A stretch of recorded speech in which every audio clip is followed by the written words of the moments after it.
Si tu ne veux rien rater de nos vidéos et surtout nous soutenir, abonne-toi. Hola, très heureuse de vous retrouver pour cette deuxième semaine de démolition. Semaine entière cette fois-ci, puisque la semaine dernière on a commencé un jeudi, donc premier jour terminé. Voyons un petit peu ce qu'a fait Antoine et ce qui se cache derrière cette porte. Waouh! Ok. En fait j'en ai parlé ce matin avec lui. Ici, comme ça va être la trémie d'escalier, vous savez, là l'escalier va vraiment arriver dans l'autre sens comme je vous l'ai expliqué. Et ici c'était vraiment pas beau du tout. Vous voyez, c'était un truc comme ça. Et comme quand même ça tient une bonne structure du mur, il a fallu reconstruire. Je l'ai vu faire plein d'allers-retours dans le jardin pour mesurer les pierres, pour avoir les bonnes tailles de pierres, pour faire quelque chose de joli. J'adore. Franchement, il a passé la journée sur ce petit bout, mais on voit qu'il fait du bon travail. C'est canon. Donc après, je sais qu'on va gratter les enduits, tous les refaire. Chris, il aimerait poncer en fait, enfin c'est pas vraiment poncer, mais c'est avec un disque pour enlever les coups de marteau dans la pierre. En fait, c'est des coups qui ont été faits pour pouvoir enduire par-dessus. Et Chris, il aime pas du tout. Moi, j'avoue que ça me dérange pas des masses. Mais du coup, pourquoi pas, hein, une fois que tout sera tout lisse, tout beau, tout réenduit, je suis plutôt d'accord. Ouais, il a fait du trop beau travail. Je suis trop fan. Vraiment, je suis trop fan. Je vais vous parler avec ma nouvelle trémie en fond. Il faut savoir que pour cette maison, on en est à notre troisième maçon. Le premier, c'était notre maçon de famille. Il a fait la construction de la maison de mes parents. Il a fait notre toute première rénovation. Franchement, on avait confiance en lui, les yeux fermés. Et ça s'est très mal passé au niveau du deuxième étage. J'en parle jamais par ici parce que je suis pas là pour laver mon linge sale, mais du coup on a changé de maçon pour pouvoir faire les ouvertures du bureau de Chris. Ça s'est très mal passé, ça vous avez un peu suivi au niveau des délais et tout, du mur qui s'effondre, tout ça. Du coup voilà, on en est à notre troisième maçon et lui c'est Antoine, et Antoine a travaillé pendant 23 ans aux côtés de mon papa, donc on le connaît bien aussi. Chaque fois c'est du bouche à oreille, hein, mais là on est sur du très beau travail. En fait vraiment on cherchait the maçon parce que là on touche, comment dire, c'est pas qu'une construction de maison neuve, c'est vraiment, il faut du travail minutieux, il faut quelque chose de soigné, il faut prendre en compte la vieille pierre, etc. Il faut avoir une notion un petit peu d'esthétique. Voilà, bref. Et du coup, mon père a travaillé avec lui sur une grosse rénovation d'un mas qui perdure depuis une vingtaine d'années chez une dame. Et aujourd'hui, c'est Chris aussi qui travaille chez cette dame. Et du coup, voilà, on était sûr et certain de son travail. Et là, je suis trop fan, je vous jure, c'est pas grand-chose, hein, mais c'est... Enfin, moi, ça me... Je sais qu'il va faire du beau travail pour reboucher les autres ouvertures. Vous vous souvenez, je vous ai expliqué qu'on allait reboucher cette porte ici, la porte de la chambre avec l'arrondi, et je sais qu'il va nous faire un truc canon. Enfin je veux dire, c'est un mur qui va donner sur la pièce à vivre, puisqu'ici il y aura le vide sur séjour comme je vous l'avais dit, et il faut que ce soit impeccable, et je sais que ça va être impeccable. Bref, ça me rassure trop, je suis trop enjaillée. Nous sommes mardi, il est 12h20, le maçon il est à sa pause déj. Ce matin il a démonté les portes. Vous savez, on les garde, je les aime beaucoup, j'ai eu un gros coup de cœur, du coup il nous les stocke ici. Voilà, dans la future suite parentale. Il a également démonté celle-ci, puisque ici il va boucher les ouvertures, donc je pense qu'il doit être en train de préparer le travail. Il dit que ça va être vachement bien, que ça va consolider la maison, parce que vous voyez ici là, il pense que le mur il part un petit peu vers là, donc ça va permettre de resserrer et de consolider la maison, donc c'est pas plus mal. C'est chouette de se dire qu'on n'en fait pas juste un gruyère. Donc ça c'est bien. Puis de l'autre côté là je suis en face côté chambre parentale et c'est pareil ici aussi. C'est hyper fendu. Ouais, du coup c'est chouette de se dire qu'en rebouchant on va quand même aussi consolider la maison quoi. Ici je suis toujours aussi contente franchement. Il a fait un beau travail. Je viens de monter la vidéo où il a cassé ici et c'est vrai que c'était vraiment moche. Il a tout bien refait. Puis de l'autre côté là je suis en face côté chambre parentale et c'est pareil ici aussi. C'est hyper fendu. Ouais, du coup c'est chouette de se dire qu'en rebouchant on va quand même aussi consolider la maison quoi.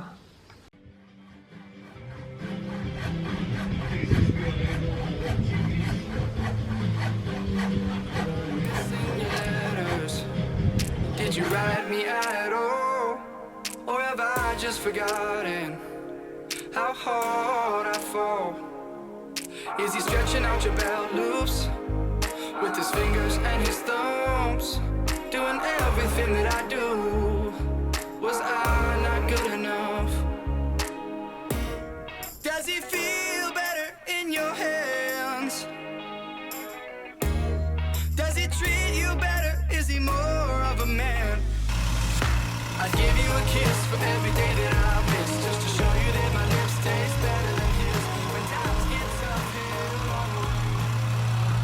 Jeudi après-midi, nous sommes en train de faire quelque chose que on aurait dû faire bien avant que le maçon n'intervienne, ne commence à intervenir. Les fameuses étagères. Rangé. Ah. Trouvé à Leroy Merlin. Waouh, incroyable. Franchement de la pinture.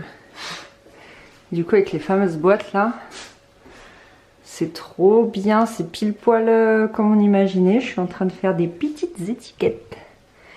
Pièces détachées vélo, pinture, tout ça, donc c'est plutôt pas mal. Je suis contente. On en avait acheté une troisième qui rentrera quand il n'y aura plus le frigo. Tu la gardes hein, du coup? Oui. Ouais. C'est ça l'étagère, spatio là? Ouais. Hein? Je mets la ref. Ah oui, c'est ça, c'est passé au mix métal. Au cas où. 300 kg par étagère. Oh, ça arrive pas à faire le focus. Ouais. Ah oui, 300 kg, oui, donc on peut en mettre. Oui, tu peux en mettre. Oui. Cool Raoul se fixe au mur, c'est ce qu'on a fait, parfait. Mardi 31 mai, il est 15h30, on dirait que je suis dans un entrepôt Somfy, mais pas du tout. Vous savez, je suis dans la nouvelle zone de stockage. Je kiffe, franchement, trop pratique pour ranger tout ce qu'on a à ranger, puis il reste plein d'étages vides. Donc ça montre que on n'a pas fini de ranger.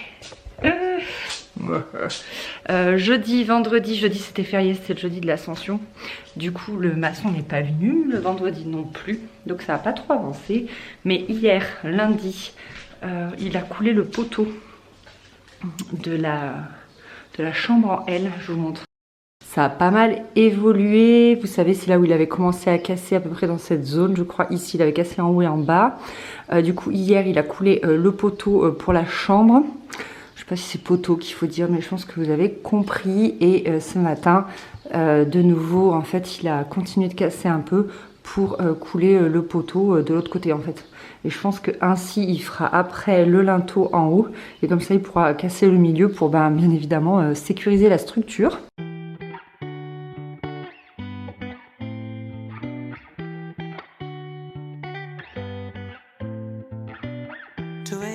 Voilà ce que ça donne de l'autre côté, donc on commence vraiment à bien voir l'ouverture de la porte.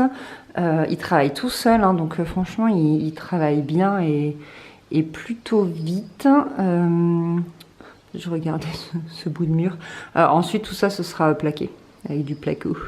Voilà, ici on laisse pas de pierre apparente parce qu'on va déjà avoir toute la cage d'escalier, ce mur là et tout. Ce week-end avec le jour férié, Chris il avait avancé de ouf, il avait absolument nettoyé toute la zone. Il avait tout débarrassé pour le maçon et il est dégoûté parce que du coup il y a de nouveau des gravats, mais ça va être ça pendant 7 mois. Mais c'est vrai que c'était un billard ici, c'était tellement propre, il avait vraiment tout nettoyé. Le maçon, c'est à contre-jour, mais du coup il s'est monté une poulie, un monte-charge. Et c'est un truc qu'on se dit à chaque fois que c'est ce qu'il nous faudrait. Quand on va manger sur la terrasse là et qu'il faut descendre la bouffe, les assiettes, les trucs, et bien on se dit qu'un monte-charge, ce serait vraiment pratique. Et du coup il se monte les seaux là, il s'est fait un stand pour faire de la maçonnerie et tout, pour faire du ciment. Donc trop cool. Et du coup vous avez un autre aperçu du terrain de pétanque. Trop bien. Donc je pense vraiment que ça va être le but en fait de cette semaine, ça va être de terminer cette ouverture. Et en fait ici on va mettre les portes, vous savez qu'on garde, qui étaient ici avant, les fameuses portes, les doubles portes que j'aime tant de cette maison. Il faut d'ailleurs que je m'occupe, j'avais dit que je ferais ça en juin, mais on est bientôt en juin, on est le 31 mai, je peux plus trop reculer, que je m'occupe de trouver un menuisier en fait qui puisse rénover le cas échéant s'il y a besoin de rénover, et surtout reposer les cadres parce que ça s'adapte pas n'importe comment, donc il faut que je trouve un menuisier, ça va être trop beau. C'est bien ce que je pensais.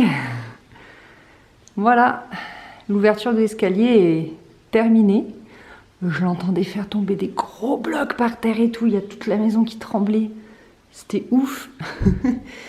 Voilà, donc là il a tout étayé pour pas que forcément ça s'effondre, et on attend encore, comme je vous disais, les aciers pour solidifier la structure à cet endroit-là.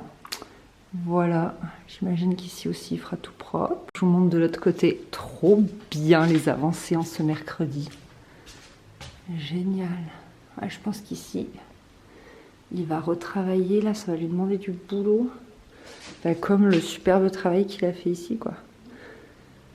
Sauf que j'ai l'impression que c'est plus complexe de ce côté.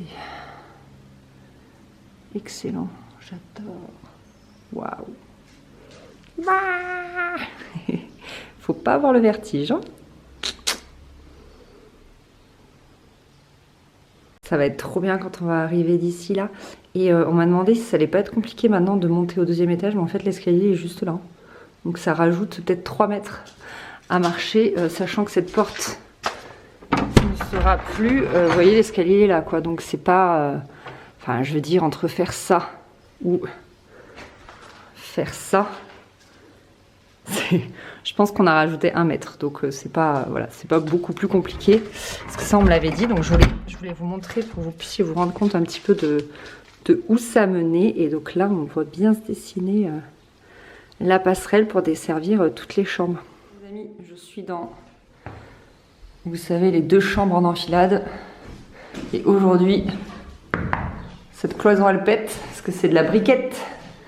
Et que Chris il refera les cloisons dont on a besoin, mais en placo. Mieux isolées phoniquement et tout et tout.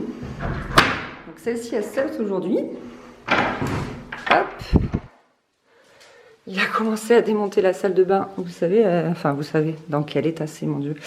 Là, il y avait une petite salle de bain blanche en fait, dans laquelle on a calé un petit chauffe-eau pour la cuisine du haut. Parce que l'eau chaude mettait trop longtemps à venir. Donc aujourd'hui ça pète aussi. Je crois sans mentir qu'il casse ici aussi. Toute la briquette. Et ici, cette pièce est enfin quasiment vide. Hier après-midi, il l'a vidé, il a tout viré ailleurs. Et puis moi, je l'ai trié ailleurs. Bon, il n'y a pas le piano qui a bougé. Mais il a cassé tout là-dedans. Là-dedans, c'était que des étagères rouges. Rouge, très rouge, c'était plein d'étagères. Là il y a un dressing en fait, je sais pas si ça vaut trop le coup que je vous montre, mais c'est un... voilà. Ils adorent les étagères rouges ici. Il y avait un tableau électrique ici qu'il a fait enlever. Et aujourd'hui c'est cette cloison qui saute. Vous voyez la sondée, c'est de la briquette aussi. Pareil, celle-ci elle va revenir en fait. Et c'est ici, vous savez qu'on met la porte, on déplace cette porte ici. Et en fait, vu que c'est de la briquette, il la pète et il la remontera au moment voulu. Voilà. Parce que il faut assainir tout ça, il faut faire dans les règles de l'art, pouvoir après tirer de l'électricité, etc., etc. Donc il casse tout aujourd'hui. Voilà, c'est le projet de ce samedi, avec encore une fois pas mal d'aide de la part de notre famille et de nos amis. C'est parti! Les amis, l'ordre chronologique des choses veut que je coupe cette vidéo ici. Comme ça, la semaine prochaine, vous aurez toute la destruction que nous avons faite au premier, avec nos amis, notre famille et tout. Mais je ne vous laisse pas sans rien, puisque je vous laisse avec ce merveilleux terrain de pétanque fait main par Chris, Jo et peut-être un peu mon papa, mais je suis même pas sûre. C'est surtout Chris et Jo. Donc ce sont des traverses, mais pas des traverses de chemin de fer, parce qu'à chaque fois que j'utilise un matériau, on me met en garde. Donc en fait, les traverses de chemin de fer sont pleines de matériaux, hydrofuge, tout le bazar, plus les freins des trains, etc. Enfin bref, c'est hyper nocif pour la santé. Nous, ce sont des fausses traverses en fait, hein, des récentes, voilà, qu'on a achetées dans un magasin de bois, tout simplement. Et voilà, terrain déjà inauguré, rentabilisé. Je suis même allée acheter des petites boules de pétanque pour ma fille parce qu'elle voulait jouer avec celle-là et que j'avais très peur qu'elle se les fasse tomber sur le pied. Ici, on va rajouter une traverse pour que ça fasse une marche. C'était plus pratique, ce sera plus pratique. On s'était tâté à faire de la maçonnerie et tout, donc enfin bref, il y a plein de réflexions en ce sens. Donc ce sera fait plus tard. Et voilà, c'est assez sympa du coup. C'est vrai que ça met de la couleur, ça structure, c'est pas du tout fini. On va faire plein de choses, plein de choses. Donc juste, mettez-vous dans la tête que ce n'est pas fini, mais qu'on a un Chris heureux d'avoir son terrain de pétanque. Et que quand les amis et la famille sont adorables et veulent bien venir nous aider, et ben après les soirées pizza, soirées moules frites avec le terrain de pétanque et la piscine, c'est juste des moments magiques entre proches. Donc franchement... voilà, c'est trop bien, on vit des moments incroyables. C'est beaucoup d'efforts, beaucoup de sueur, mais aussi beaucoup de bonheur. Donc voilà, je vous dis à la semaine prochaine pour la destruction.